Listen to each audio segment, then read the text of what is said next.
বন্ধু আমার প্রেম করে ছেঁকা খাইছে, এখন ফেসবুকে এসে আবেগের পোস্ট দেয়। কত কইছিলাম বন্ধু মায়া মানুষের চক্করে পড়িস না। বন্ধু আমার কয় না, আমার গার্লফ্রেন্ড আর অন্য সব মায়ের মতন না, আমারে কইছে সে আমার ছাইরে যাইব না।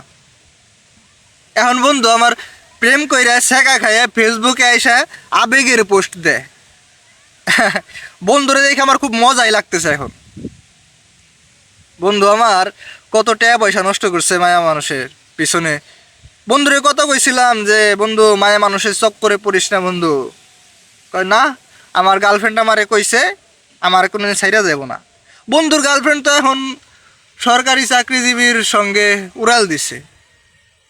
আসলে মাইয়া মানুষ এমনই ভাই, তোমারে ভাঙ্গাই খাইব, তোমার লগে টাইম পাস করব, আর ওই যে বুইরা বেটা সরকারি চাকরিজীবী হইলেও তার লগে উড়াল দিব।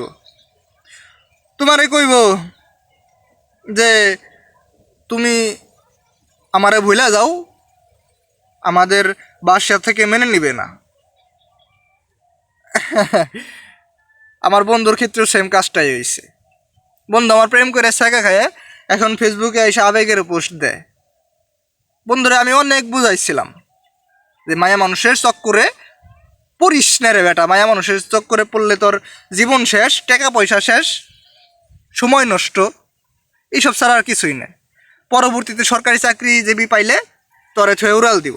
সেম কাজটাই হয়েছে, এখন তোর আফসোস করে লাভ নাই। তাই আমি ভাই তোমাকেও বলি, মায়া মানুষের চক্করে পড়েও না, জীবন যৌবন টাকা পয়সা সব যাইব। বন্ধু তো আমার সাচ্চা প্রেমিকা ছিল, রেস্টুরেন্টে নিয়ে যায় হাজার হাজার টাকা বিল উঠাইছে।